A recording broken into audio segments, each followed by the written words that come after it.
Good morning. आज हम लोग क्लास 10th की फिजिक्स में एक नई इकाई जो आपकी इकाई 4 है, विद्युत और विद्युत का प्रभाव। इस इकाई का नाम है विद्युत का प्रभाव। इकाई 4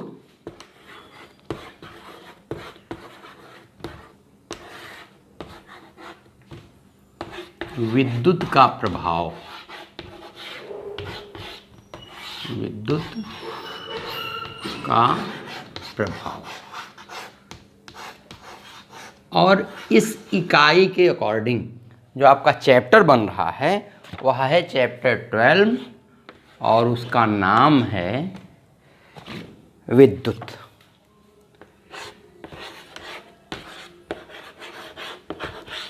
इंपॉर्टेंट चैप्टर है।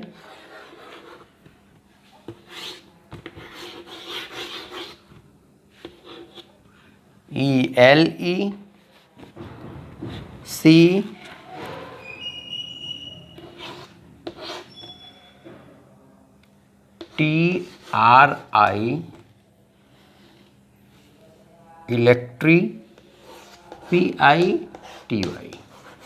इलेक्ट्रिसिटी, विद्युत।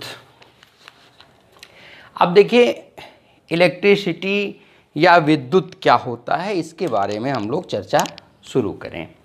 तो इलेक्ट्रिसिटी या विद्युत क्या चीज़ होता है? पहली चीज़ तो विद्युत केवल विद्युत नहीं होता बल्कि पूरी बात होती है विद्युत धारा। विद्युत धारा। धारा का मतलब क्या होता है?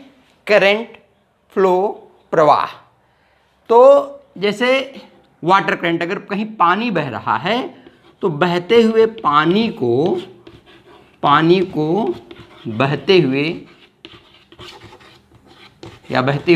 हम क्या कहते हैं? वाटर करंट कहते हैं।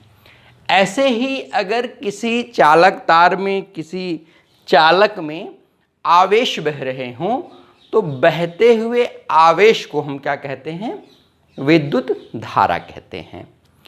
अब आपकी बुक से हम चलते हैं कि इसमें आपको पढ़ना क्या क्या चीज़ है। तो आपको पढ़ना है विद्युत धारा, विभवांतर तथा विद्युत धारा, ओम का नियम, प्रतिरोध, प्रतिरोधकता, कारक जिन पर किसी चालक का प्रतिरोध निर्भर करता है, प्रतिरोधों का संयोजन 2 प्रकार का, श्रेणी क्रम और समानांतर क्रम, एवं दैनिक जीवन में इसका उपयोग, विद्युत धारा का ऊष्मीय प्रभाव और दैनिक जीवन में उपयोग, विद्युत शक्ति, PVI तथा R में अंतर संबंध। तो ये चीज़ें आपको पढ़नी है। तो इकाई का नाम हो गया विद्युत का प्रभाव और चैप्टर का नाम हो गया विद्युत, इलेक्ट्रिसिटी। अब हम लोग मुख्य मुद्दे पर आ जाते हैं। पहला चीज होता है वैद्युत आवेश। वैद्युत आवेश। अब वैद्युत आवेश क्या चीज होता है? हम देखिए जो इलेक्ट्रिसिटी है वो इलेक्ट्रिसिटी 2 प्रकार की है। एक है स्टैटिक इलेक्ट्रिसिटी और एक इलेक्ट्रिसिटी जो डायनेमिक इलेक्ट्रिसिटी है। स्टैटिक इलेक्ट्रिसिटी का मतलब क्या होता है कि जैसे आपने क्लास 6 से 7th में एक प्रैक्टिकल देखा रहा होगा कि जब हम प्लास्टिक के कंघे को अपने बालों में, सूखे बालों में रगड़ते हैं तो रगड़ने के बाद उसमें क्या होता है? आवेश उत्पन्न हो जाता है। तो जब आवेश उत्पन्न हो जाता है तो वह छोटे छोटे कागज के टुकड़े या तिनकों को अपनी ओर आकर्षित करने लगता है। लेकिन यह आवेश कहाँ आया हुआ है? यह प्लास्टिक पे आया हुआ है, नॉन कंडक्टिव थिंग पे आया हुआ है, इसलिए यह आवेश छोटे छोटे टुकड़ों को आकर्षित कर लेता है। लेकिन अगर हम यही अपने सूखे बालों पर किसी मेटल की, जैसे लोहे की रॉड को रगड़ें या लोहे के पटरी को रगड़ें तो उसमें जो कंडक्टिव आवेश जो आते हैं लेकिन वो पूरे की पूरी बॉडी पर फ्लो हो जाते हैं और पूरी बॉडी में फ्लो होने के कारण वो छोटे तिनके या भूसे या टुकड़े को आकर्षित नहीं करते हैं। तो जब आवेश ऐसे वस्तु पर आए जो प्रवाहित ना हो पाए बल्कि एक जगह रुक जाए तो ये स्टैटिक करंट है, और जब ऐसे धात्विक पदार्थों पर आए जो गतिशील हो जाए तो वो गतिक करंट है। स्टैटिक करंट के बारे में हम क्लास 12 में पढ़ेंगे। यहाँ हमको जो भी पढ़ना है वो गतिशील करंट के बारे में पढ़ना है। तो हम पहली चर्चा करने जा रहे हैं वैद्युत आवेश। वैद्युत आवेश होता क्या है? जब हमने अपने सर के बालों में किसी प्लास्टिक के कंघे को रगड़ा तो कंघे को रगड़ने के बाद दो स्थितियां बन सकती हैं। पहली स्थिति बन सकती है कि कुछ इलेक्ट्रॉन निकल करके कंघे पर चला जाए या कुछ इलेक्ट्रॉन कंघे से निकल करके बालों में आ जाए। तो कभी भी जब इलेक्ट्रॉन निकल करके चला जाता है या वापस आ जाता है तो एक वस्तु पर इलेक्ट्रॉन की कमी हो जाती है, एक वस्तु पर इलेक्ट्रॉन की अधिकता हो जाती है। और जब इलेक्ट्रॉन की कमी या अधिकता हो जाती है तो वही पदार्थ वैद्युतमय हो जाता है, और उस वैद्युतमय पदार्थ को हम क्या कहते हैं? वैद्युत आवेश कहते हैं। तो क्या कहना है कि जैसे नॉर्मल स्ट्रक्चर अगर आप देखें तो एक आपका नाभिक होता है जिसमें न्यूट्रॉन और प्रोटॉन होते हैं। न्यूट्रॉन और प्रोटॉन के चारों तरफ क्या होता है कि इलेक्ट्रॉन गोल गोल बंद कक्षाओं में गति कर रहे होते हैं, 2, 4, मान लीजिए इसमें एक ही है। तो क्या होगा कि ये जो इलेक्ट्रॉन हैं बंद कक्षाओं में ये जो गति कर रहे हैं ये क्या है? इलेक्ट्रॉन हैं। सभी पदार्थों में, कुचालक सुचालक सारे पदार्थों में इलेक्ट्रॉन, ऐसे ही हम एटम बना हुआ होता है, एटम में न्यूट्रॉन प्रोटॉन होते हैं, इलेक्ट्रॉन चारों तरफ गति कर रहे होते हैं। तो क्या होता है कि जब हम घर्षण करते हैं तो घर्षण करने से या तो ये आउटर सेल्स से इलेक्ट्रॉन निकल जाता है, तो जब इलेक्ट्रॉन निकल जाए तो इसमें एक इलेक्ट्रॉन की कमी हो जाती है, एक इलेक्ट्रॉन की कमी हो जाती है। तो एक इलेक्ट्रॉन की कमी हो जाने से इसके ऊपर एक इलेक्ट्रॉन के आवेश के बराबर धनात्मक चार्ज आ जाता है। या बाहर से अगर इलेक्ट्रॉन आ गया तो अगर आएगा तो इलेक्ट्रॉन की अब क्या हो जाएगी? अधिकता हो जाएगी। एक नेक्स्ट इलेक्ट्रॉन आ गया तो इलेक्ट्रॉन की अधिकता हो जाएगी, और इलेक्ट्रॉन की अधिकता होने के कारण इसमें क्या हो जाएगा? नेगेटिव चार्ज आ जाएगा इलेक्ट्रॉन के आवेश के बराबर। जो सामान्य अवस्था में कोई भी ब्रह्मांडीय पदार्थ होता है उस पदार्थ का जो परमाणु होता है वो विद्युत उदासीन होता है। क्या होता है? विद्युत उदासीन। विद्युत उदासीन कैसे होता है? उसके विद्युत उदासीन होने का कारण क्या है? इसके विद्युत उदासीन होने का कारण यह है कि जितने इलेक्ट्रॉन इसके आउटर सेल्स में चल रहे होते हैं, गोल कक्षाओं में चक्कर लगा रहे होते हैं, उतने ही प्रोटॉन इसके न्यूक्लियस में होते हैं।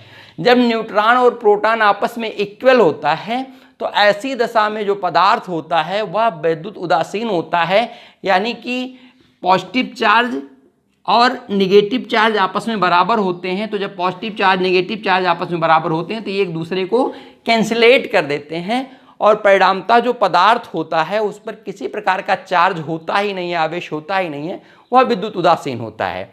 तो अच्छा, अब एक चीज आप जान लीजिए कि जो इलेक्ट्रॉन का आवेश होता है, इलेक्ट्रॉन का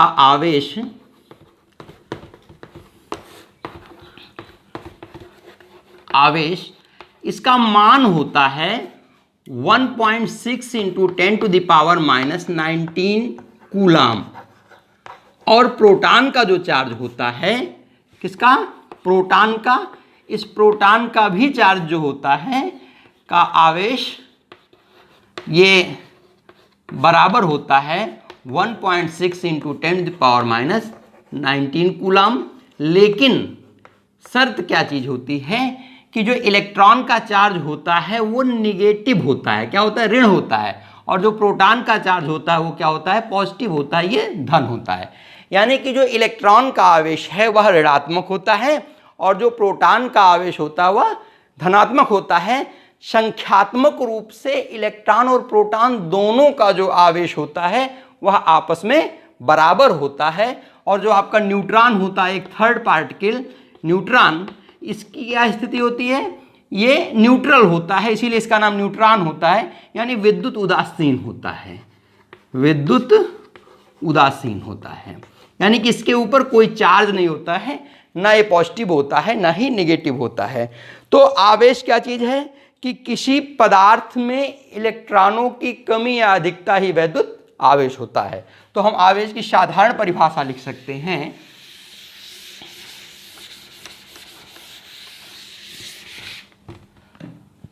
आवेश क्या चीज हो गया,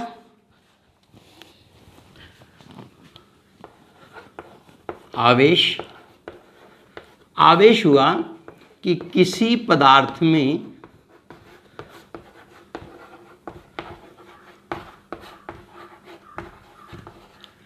इलेक्ट्रॉनों की कमी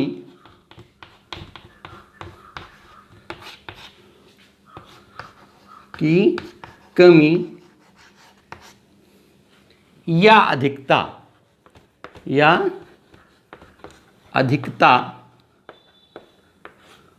को आवेश कहते हैं,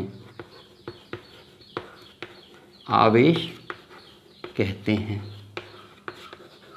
अब देखिए, जो ये वैद्युत आवेश होता है इसका मात्रक क्या होता है, कूलाम होता है, इसका मात्रक कूलाम होता है। कूलाम एक वैज्ञानिक का नाम है, इसीलिए इसको कैपिटल सी से दर्शाते हैं, होता है, इसको कैसे दर्शाएंगे, कैपिटल सी से, कूलाम को कैपिटल सी से दर्शाएंगे। ऐसे यूनिट जो किसी वैज्ञानिक के नाम पर रखे गए हैं उन सभी को हम कैपिटल लेटर्स में लिखते हैं।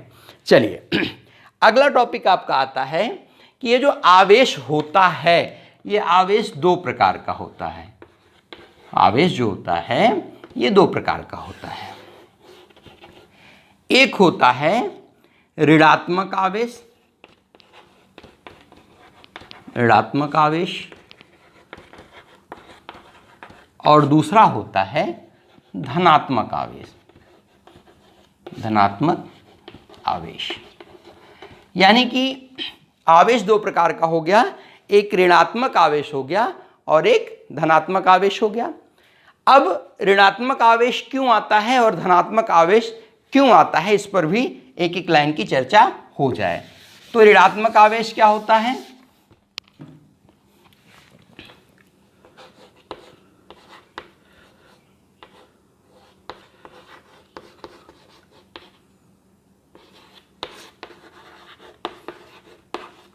ऋणात्मक आवेश क्या होता है, ऋणात्मक आवेश होता है कि किसी पदार्थ पर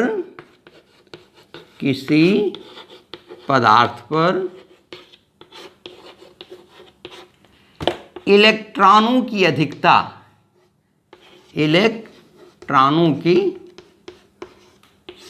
अधिकता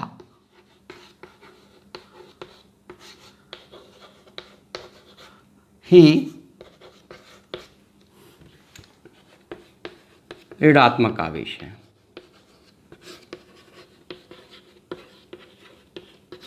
अब क्या हुआ कि जब पदार्थ सामान्य अवस्था में होगा, मूल अवस्था में होगा, तो उसमें जितने प्रोटॉन होंगे पदार्थ में उतने ही इलेक्ट्रॉन होंगे। तो जब प्रोटॉन और इलेक्ट्रॉन आपस में बराबर होंगे तो धन आवेश और ऋण आवेश आपस में बराबर होगा, परिणामतः वो पदार्थ विद्युत उदासीन हो जाएगा। लेकिन अगर हम क्या करें कि उस पर किसी भी विधि से कुछ इलेक्ट्रॉन बाहर से ला करके प्रतिस्थापित कर दें, तो इलेक्ट्रॉन के प्रतिस्थापित करने से क्या हो जाएगा, उस पदार्थ में इलेक्ट्रॉन की अधिकता हो जाएगी। और जब उस पदार्थ में इलेक्ट्रॉन की अधिकता हो जाएगी तो इलेक्ट्रॉन की अधिकता होने के कारण उसके ऊपर परिणामतः ऋणात्मक चार्ज या नेगेटिव चार्ज आ जाएगा। अब दूसरी बात होती है धनात्मक चार्ज कैसे आता है, धनात्मक आवेश, धनात्मक आवेश कैसे आता है कि किसी पदार्थ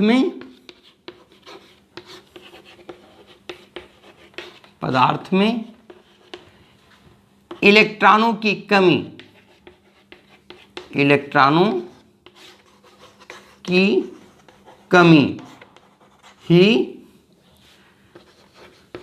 धनात्मक आवेश को दर्शाती है, आवेश को दर्शाती है।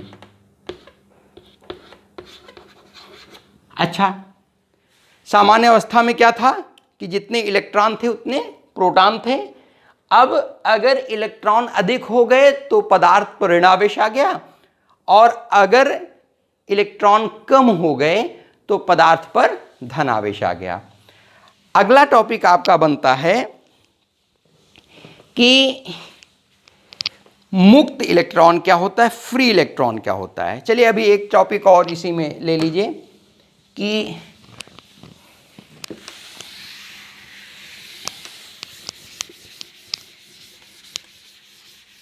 आवेशों के बीच अंतः संबंध क्या होता है। जो आवेश हैं उनके बीच में अंतः संबंध क्या होता है, ये आपको जानना है। तो क्या करना है आपको, आवेशों के बीच, आवेशों के बीच, आवेशों के बीच अंतः संबंध,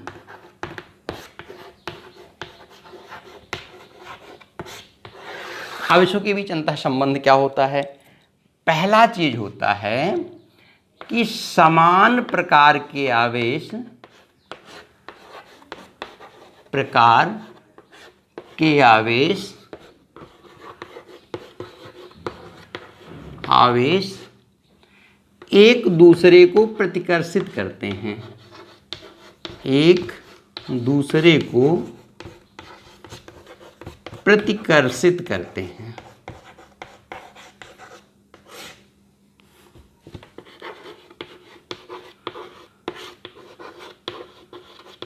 लीजिए, अगर आवेश समान प्रकार के हैं, जैसे धन धन, तो धन आवेश धन आवेश को प्रतिकर्षित करेगा, और अगर ऋण ऋण हैं तो ऋण आवेश को प्रतिकर्षित करेगा। यानी कि अगर आवेश की प्रकृति समान है तो वो समान प्रकार के जो आवेश होंगे वह एक दूसरे को प्रतिकर्षित करेंगे। इसके अलावा नंबर 2 अंतः संबंध में क्या होगा कि विपरीत प्रकार के आवेश, विपरीत प्रकार के आवेश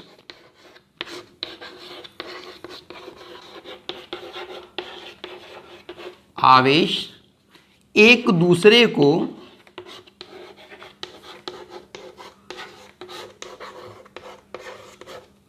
आकर्षित करते हैं।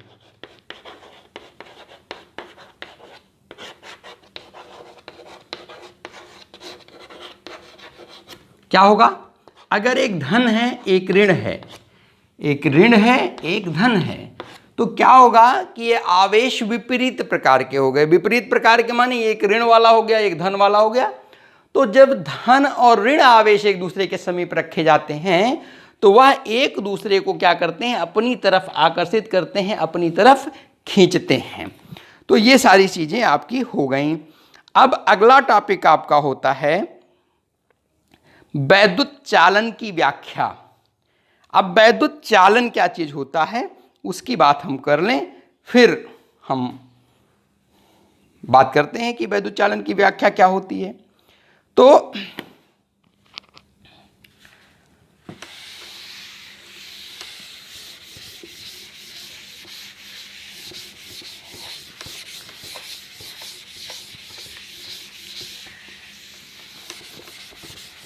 चलिए बात कर लेते हैं वैद्युत चालन।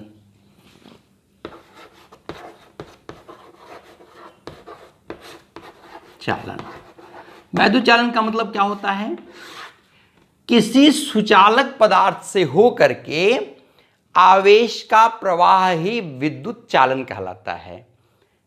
विद्युत क्या चीज होता है, विद्युत धारा क्या चीज होती है कि किसी चालक के अंदर से प्रति सेकंड आवेश के प्रवाहित होने की दर को ही विद्युत धारा कहते हैं। तो I बराबर Q/T। तो विद्युत चालन क्या होता है कि किसी सुचालक पदार्थ से आवेश का आवागमन, किसी सुचालक पदार्थ से आवेश का आवागमन माने किसी सुचालक पदार्थ से आवेश का आना या किसी सुचालक पदार्थ से आवेश का जाना। तो सुचालक पदार्थ से होकर के आवेश का आना जाना ही विद्युत चालन कहलाता है। तो क्या लिखेंगे आप कि किसी सुचालक पदार्थ से, अभी सुचालक कुचालक की व्याख्या हो जाएगी, सुचालक पदार्थ से आवेश का गमन, आवागमन भी लिख सकते हैं, गमन ही वैद्युत चालन कहलाता है, वैद्युत चालन कहलाता है। अब देखिए सामान्य अवस्था में जो पदार्थ होते हैं, जैसे आपका चांदी है, तांबा है, पीतल है, एल्युमिनियम है, इनके अंदर जो विद्युत धारा का प्रवाह होता है, विद्युत आवेश का प्रवाह होता है, वह मुक्त इलेक्ट्रॉनों के द्वारा होता है। इसमें क्या होते हैं, फ्री इलेक्ट्रॉन्स होते हैं और फ्री इलेक्ट्रॉन के द्वारा इसमें किसी भी सुचालक पदार्थ में आवेश का आवागमन होता है या विद्युत धारा का प्रवाह होता है। लेकिन जो घोल हैं, जैसे NaCl का घोल, सोडियम क्लोराइड का घोल, जो जलीय घोल है, उसमें भी विद्युत धारा का प्रवाह होता है। लेकिन उसमें जो विद्युत धारा का प्रवाह होता है, उस प्रवाह का कारण केवल इलेक्ट्रॉन या ऋण आवेश के आवागमन का कारण नहीं होता है, बल्कि उसमें धन आवेश भी गति करते हैं। यानी कि जो ठोस धात्विक पदार्थ हैं, उनमें जो विद्युत धारा का चालन होता है, चलना होता है, वह केवल इलेक्ट्रॉन के कारण होता है। लेकिन जो विलयन है, विलयनों में धन और ऋण दोनों आवेश चलते हैं, यानी पॉजिटिव चार्ज भी चलते हैं और निगेटिव चार्ज भी चलते हैं। अब अगला टॉपिक आपका है मुक्त इलेक्ट्रॉन के आधार पर विद्युत चालन की व्याख्या। पहले आप समझिए मुक्त इलेक्ट्रॉन मॉडल क्या चीज है। Free electron model,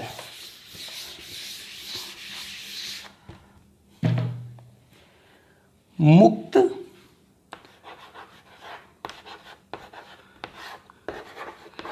electron model, मुक्त इलेक्ट्रॉन मॉडल क्या चीज होता है। देखिए, आप सामान्य रूप से पदार्थों को विद्युत के चलने के आधार पर सामान्यतः दो ही श्रेणी में विभाजित कर सकते हैं। एक पदार्थ होता है सुचालक पदार्थ और एक पदार्थ होता है कुचालक पदार्थ।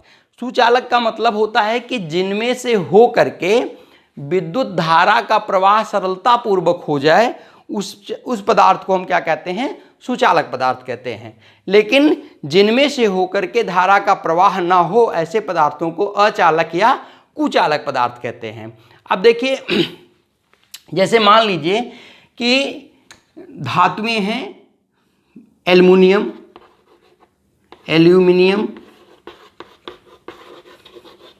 चांदी, सोना, तांबा, ये क्या होते हैं, ये सुचालक होते हैं।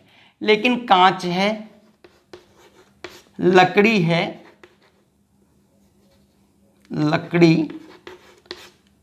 प्लास्टिक,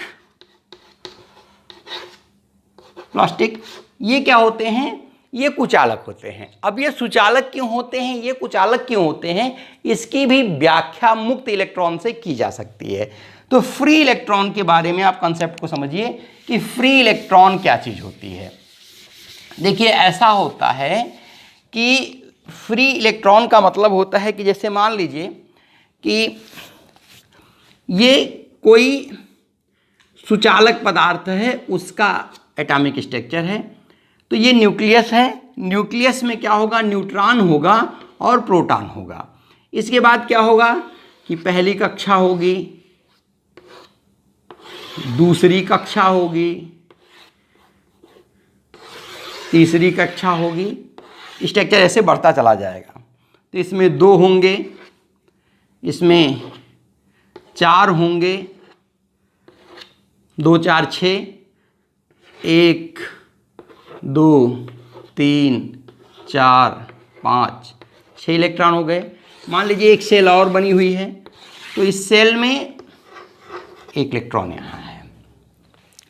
तो जो मुक्त इलेक्ट्रॉन होता है उसको आप समझने का प्रयास करिए कि जो कुचालक पदार्थ होते हैं, आधात्विक पदार्थ होते हैं, उन कुचालक पदार्थों की खासियत ये होती है कि उनका जो ये एटॉमिक स्ट्रक्चर होता है, जब इसको हम देखते हैं तो ये एटॉमिक स्ट्रक्चर उनका छोटा होता है।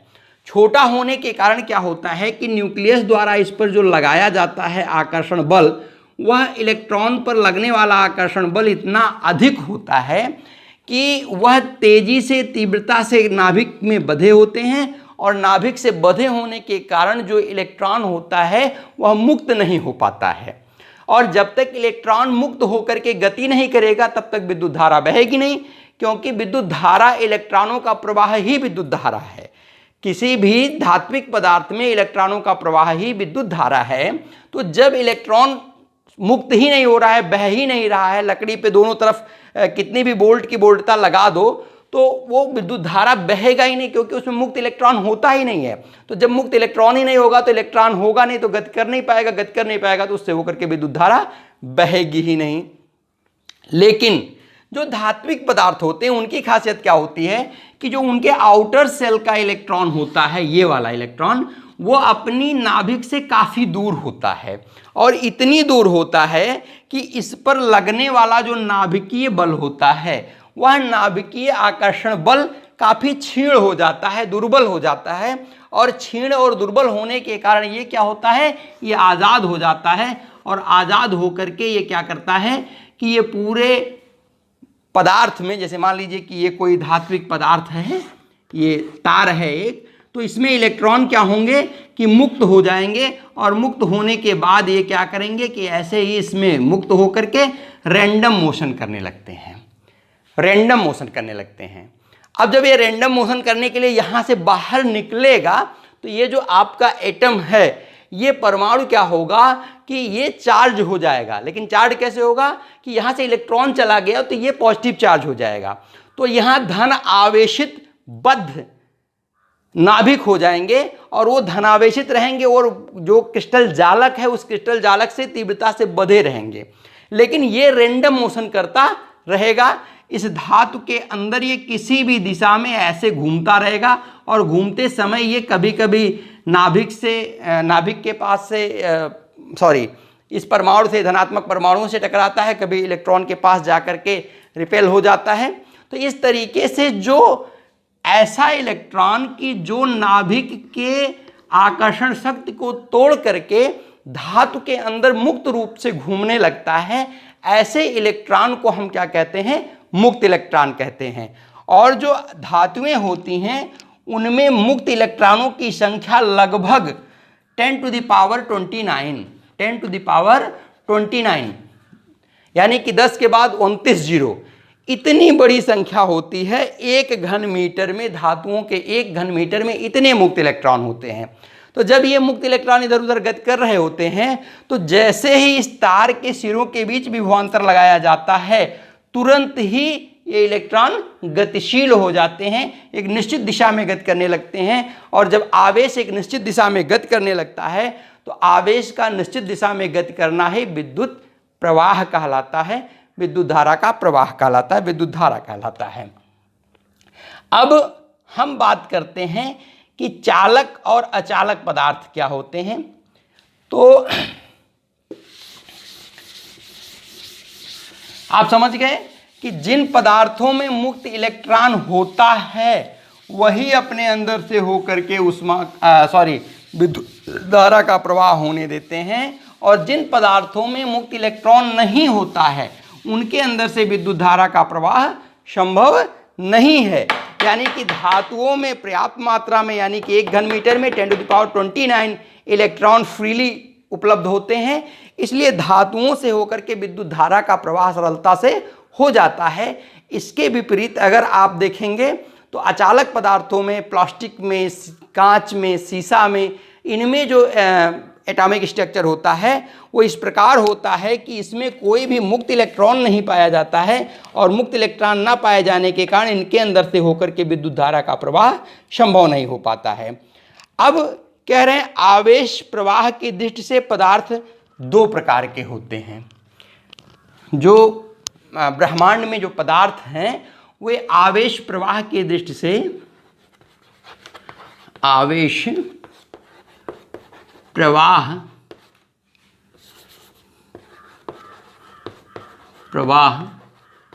की दृष्टि से पदार्थ। तो हम आवेश प्रवाह की दृष्टि से पदार्थों को दो श्रेणी में विभक्त कर सकते हैं। एक पदार्थ होता है सुचालक, इसको हम शार्ट भाषा में चालक भी कहते हैं, और दूसरा पदार्थ होता है कुचालक या अचालक। अब देखिए शब्दों का ध्यान दीजिएगा। कहते हैं एक बालक सुशील है, कोई बालक कह दिया जाए सुशील है। सु का मतलब क्या होता है? से समृद्ध, सुशील से समृद्ध, सुसंगठित मतलब सुंदर संगठन, समृद्ध संगठन। ऐसे ही सुशील का मतलब होता है कि सुंदर शील वाला बालक, तो सुशील कहा जाएगा। अब सुशील के बाद सु माने उसके अंदर ये चीजें, ये गुण हैं, तो सुचालक का मतलब हो गया कि इसमें चालन का सुंदर गुण है। क्या चीज है? चालन का सुंदर गुण है, यानी कि ये पदार्थ अपने अंदर से विद्युत धारा को सुगमता पूर्वक एक स्थान से दूसरे स्थान तक जाने देते हैं, यानी इनके अंदर चालन का सुंदर गुण है, इसलिए इन्हें सुचालक या चालक कह दिया जाता है। और क्या कहते हैं? कुपात्र। कुपात्र माने जो पात्र ना हो, जो योग्य ना हो, ऐसे व्यक्ति को क्या कहा जाता है? कुपात्र। या अहिंसा, एक शब्द आता, क्या आता है आपका? अहिंसा। जो हिंसा ना करता हो ऐसे व्यक्ति को, ऐसे को क्या कहा जाता है? अहिंसक। हिंसा ना करना ही का क्या कहलाता है? अहिंसा कहलाता है। यानी कि हिंसा जिसके अंदर ना हो वह अहिंसा है।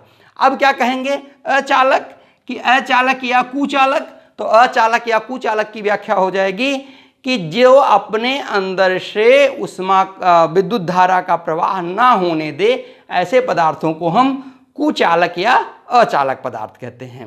अब सुचालक पदार्थ कौन से होते हैं?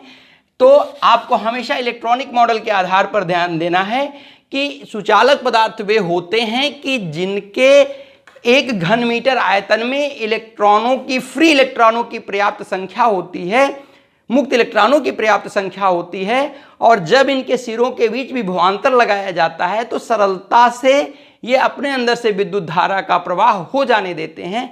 ऐसे पदार्थों को हम क्या कहते हैं? सुचालक पदार्थ कहते हैं। जैसे आपका हो गया तांबा, एल्युमिनियम, चांदी, सोना, लोहा आदि आदि आदि आदि। और कुचालक पदार्थ क्या होता है? वह पदार्थ की जिसके अंदर से विद्युत धारा का प्रवाह ना हो सके, यानी कि जिसके अंदर मुक्त इलेक्ट्रॉनों की संख्या नगण्य हो या लगभग नगण्य हो, नगण्य हो या लगभग नगण्य हो, ऐसे को हम क्या कहेंगे? कुचालक पदार्थ कहेंगे। अब कुचालक पदार्थ में कौन कौन सा आता है? सबसे बड़ी चीज लकड़ी, ध्यान दीजिएगा, लकड़ी लेकिन सूखी हुई होनी चाहिए। कैसी है? लकड़ी गीली नहीं होनी चाहिए, लकड़ी सूखी होनी चाहिए। लकड़ी, सीसा, एस्बेस्टास,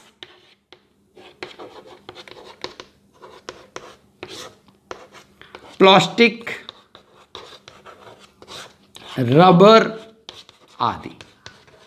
तो वे पदार्थ जिनके अंदर मुक्त इलेक्ट्रॉनों की संख्या बहुत कम होती है या लगभग नगण्य होती है, ऐसे पदार्थों को हम क्या कहते हैं? कुचालक पदार्थ कहते हैं। तो ऐसे पदार्थों को हम कुचालक पदार्थ कह लेते हैं। अब चलिए एक और इसी में थोड़ा सा आगे बढ़ करके हम एक बात कर लें कि एक पदार्थ तीसरे प्रकार का होता है जो सुचालक भी नहीं होता है और कुचालक भी नहीं होता है, विशेष परिस्थितियों में अपने अंदर से हो करके ऊष्मा का प्रवाह होने देता है और विशेष ताप स्थिति पर वह अपने अंदर से ऊष्मा का प्रवाह बिल्कुल नहीं होने देता है। तो ऐसे पदार्थ को हम क्या कहते हैं? अर्धचालक पदार्थ। अर्धचालक। अर्धचालक में क्या होता है? जैसे आपका कार्बन है, सिलिकॉन है, जर्मेनियम है। तो कार्बन, सिलिकॉन, जर्मेनियम, इसमें कौन कौन से हैं? कार्बन है, सिलिकॉन है और जर्मेनियम है।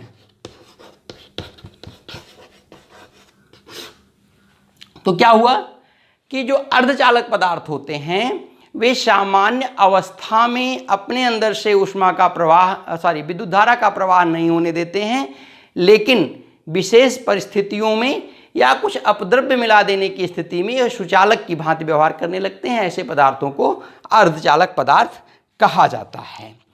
अब अगर कहा जाए कि मुक्त इलेक्ट्रॉन के आधार पर अब कुचालक, सुचालक और अचालक की व्याख्या कर दीजिए, तो इलेक्ट्रॉन मॉडल के आधार पर, फ्री इलेक्ट्रॉन के आधार पर हम क्या कहेंगे कि वे पदार्थ जिनमें मुक्त इलेक्ट्रॉनों की संख्या पर्याप्त होती है, 1 घन मीटर में लगभग 10⁻29 इलेक्ट्रॉन मुक्त रूप में पाए जाते हैं, ऐसे पदार्थों को हम क्या कहते हैं? सुचालक पदार्थ कहते हैं। और वे पदार्थ जिनमें मुक्त इलेक्ट्रॉनों की संख्या बहुत कम या लगभग नगण्य होती है, ऐसे पदार्थों को हम क्या कहते हैं? कुचालक पदार्थ कहते हैं। अब अगला टॉपिक आपके सामने आता है कि इलेक्ट्रॉन मॉडल के आधार पर चालक कुचालक की व्याख्या हो गई। अब अचालक कुचालक होने के बाद अगला टॉपिक आपका आता है वैद्युत ऊर्जा के स्रोत। वैद्युत ऊर्जा के स्रोत।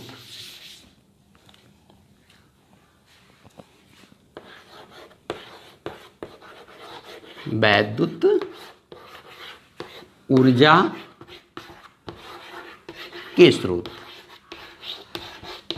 अब इस चीज पर आप ध्यान दीजिएगा, वह कौन कौन से स्रोत हैं कि जिनके द्वारा हम विद्युत ऊर्जा को प्राप्त कर लेते हैं,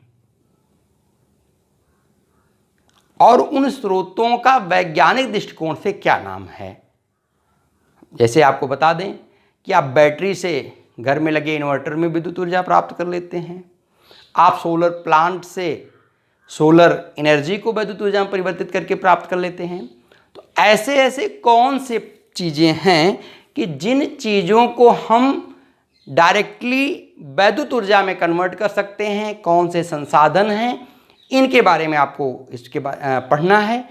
तो आज की बेल में इतना ही।